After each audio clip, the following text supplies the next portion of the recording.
Gérald Darmanin, le ministre de l'Intérieur, porte plainte après les propos de Philippe Poutou, le candidat à l'élection présidentielle du NPA, le nouveau parti anticapitaliste. Alors on en parle avec vous, Benoît Galeret. Benoît, Philippe Poutou déclarait dans une interview que la police tue.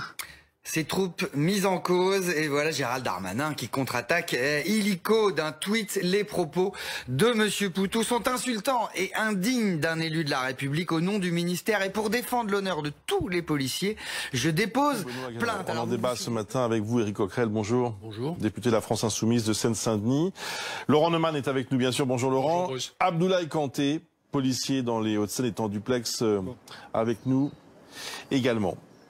Alors, bonjour. Éric, bonjour, monsieur Kanté. On vient vers vous dans un instant. Je commence avec vous, Éric Coquerel.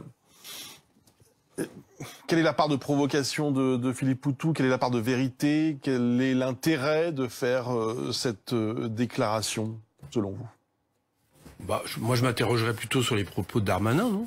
Allez, je sais pas, c'est plutôt lui qu'il faut parler, parce que il sait très bien que la procédure peut pas aboutir. Bon, Philippe Poutou a rappelé des faits, voilà. Tout en d'ailleurs expliquant que, bien évidemment, à certains autres moments, il y avait des morts dues à la police par accident ou par légitime défense. Donc il n'est pas en train de dire que toutes les victimes, entre guillemets, de la police, entre guillemets, ne sont pas légitimes. C'est ce que je veux dire. Il explique qu'il y a eu des morts de la part de policiers qui, depuis quelque temps, pose évidemment problème. D'ailleurs, l'IGPN s'interroge. Environ une quinzaine de cas par an, à peu près. Bon, même si c'est pas une quinzaine de cas qui posent problème, mais il n'empêche les enquêtes.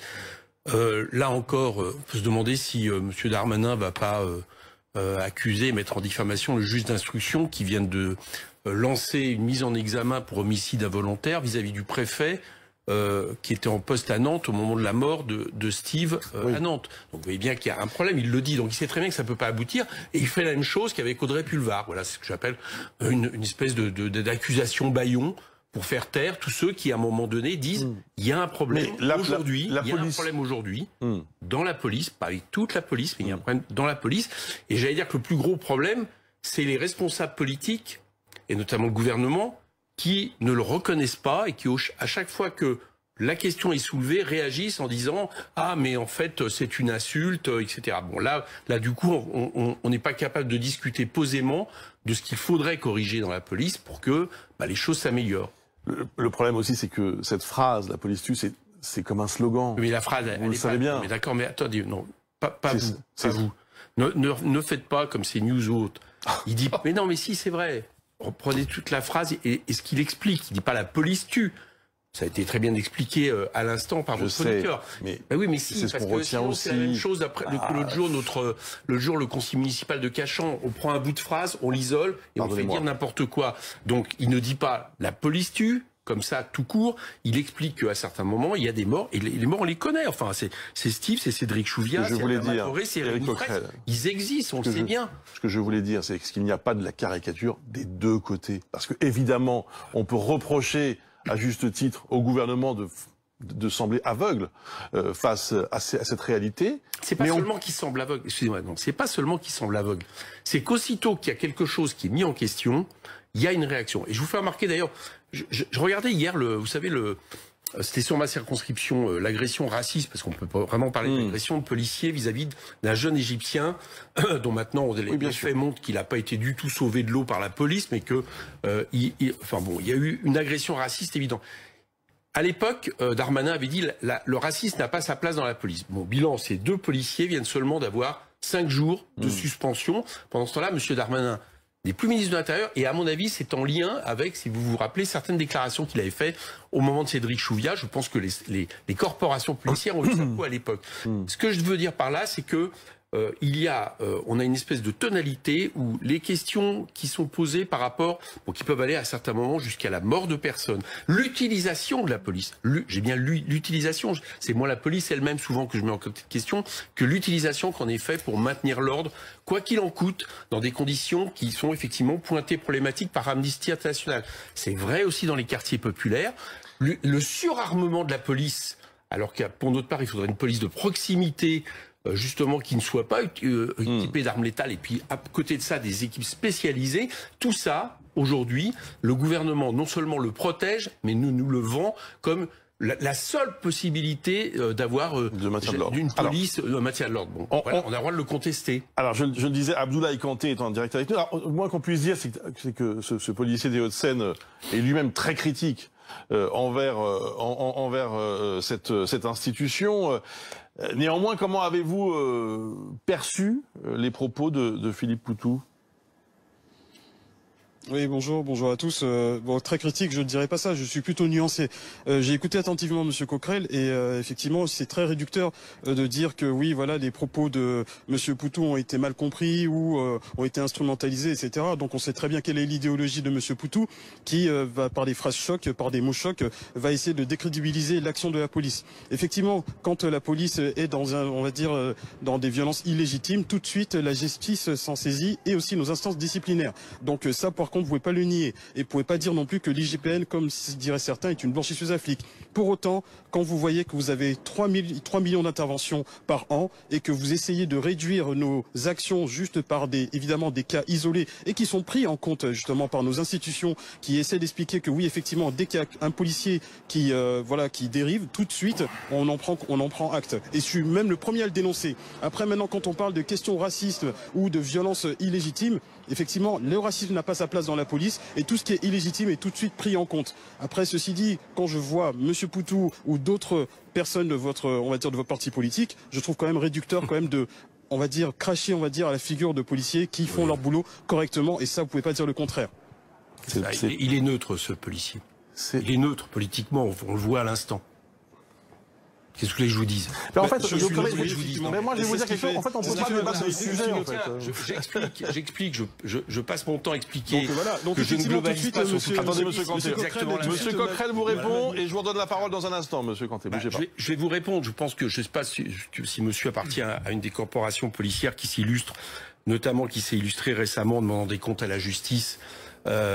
Devant l'Assemblée nationale. Mais le problème, justement, c'est qu'à un moment donné, il y a des organisations policières qui font en réalité de la politique et qui protègent, surprotègent. C'est pas nouveau. Non, peut-être. Ça fait des années que les syndicats sont aussi puissants. C'est nouveau. Figurez-vous, il fut un temps, dans les années 60-70, notamment quand les syndicats les plus importants de la police étaient les syndicats autonomes de l'époque, où par exemple, les syndicats eux-mêmes ne laissaient jamais passer le fait qu'il puisse y avoir à un moment donné soit une bavure, soit quelque chose qui déshonore la police républicaine. Aujourd'hui, on a des syndicats, alors je ne sais pas si c'est un syndicat de monsieur, c'est pas le problème, mais on a des syndicats que vous invitez en permanence, qui aussitôt qu'il y a quelque chose, notamment je pense par exemple au moment des coups reçus par le producteur de musique il y a quelque temps, arrivent tout de suite, réagissent et disent c'est un scandale de dire ça. Bon. Donc je vous dis, il y a un rôle. Et par contre, ces syndicats, ce qui est étonnant, c'est que quand nous lançons, par exemple, une commission d'enquête pour essayer de comprendre pourquoi il y a une explosion de suicides dans la police, d'accord, qui est un problème qui devrait les concerner. C'est bizarre. Là, on n'entend pas ces syndicats dire bah oui, tiens, c'est une commission d'enquête. Monsieur Kanté vous répond, si vous voulez bien. C'est plutôt intéressant et c'est plutôt utile parce qu'il y a un mal-être dans la police, y compris par le rôle qu'on fait jouer à la police aujourd'hui. Monsieur Kanté, on vous écoute sur le fait qu'il y a effectivement.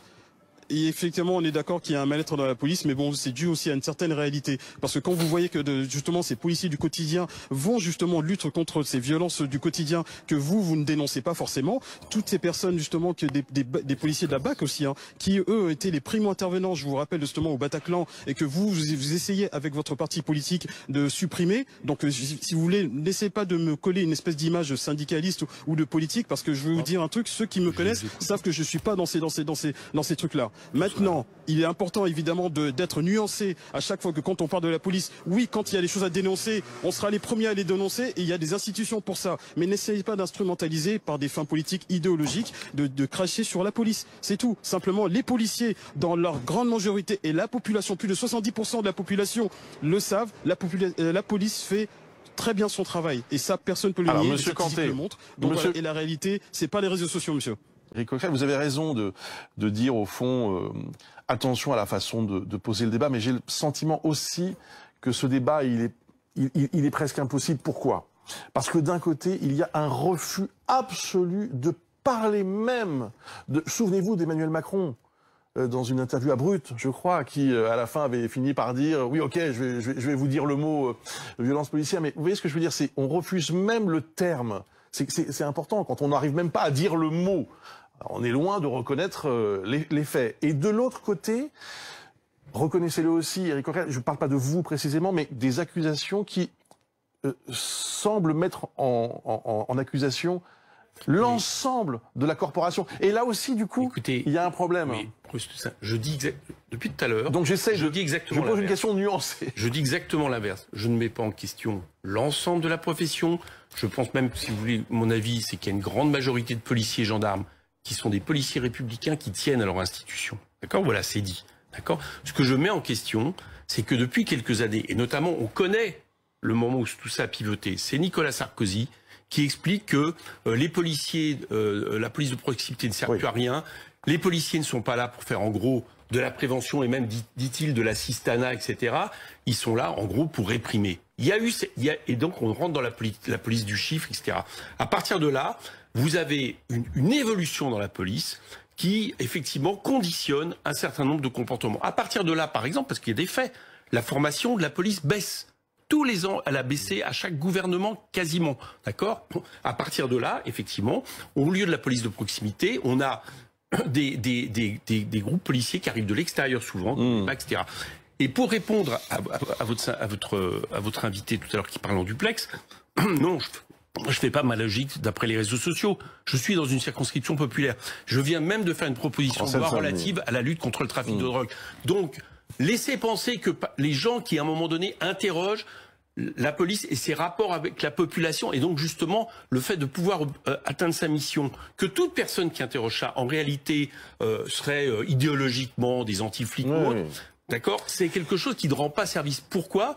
Parce que il faut revoir de fond en comble la question. Il faut redonner des moyens de formation à la police. Il faut revenir à une police de proximité. Ce qui veut dire effectivement, et je l'assume, que je préfère une police de proximité qui est dans les quartiers, qui connaît les gens, à des polices type BAC qui arrivent de l'extérieur comme c'est. Il faut dissoudre l'IGPN. Pourquoi ? Parce que contrairement à ce qui a été dit, c'est une des seules institutions qui se juge elle-même. C'est quand même un problème. Et la plupart des cas, malheureusement, moi j'en ai, monsieur le syndicaliste, vous parlez des réseaux sociaux, moi je vous parle dans ma circonscription, j'ai malheureusement des cas, d'accord, de rapports policiers vis-à-vis de la population et le défenseur des droits parlait de problématiques structurelles dans la police au niveau du racisme. Il ne dit pas que tous les policiers sont racistes, c'est pas le cas du tout. Mais il disait qu'à un moment donné, par exemple dans le contrôle policier, il y avait quelque chose qui systématiquement était ramené à la couleur de peau, des choses comme ça. Il faut l'interroger. Et ça sera un service pour les policiers.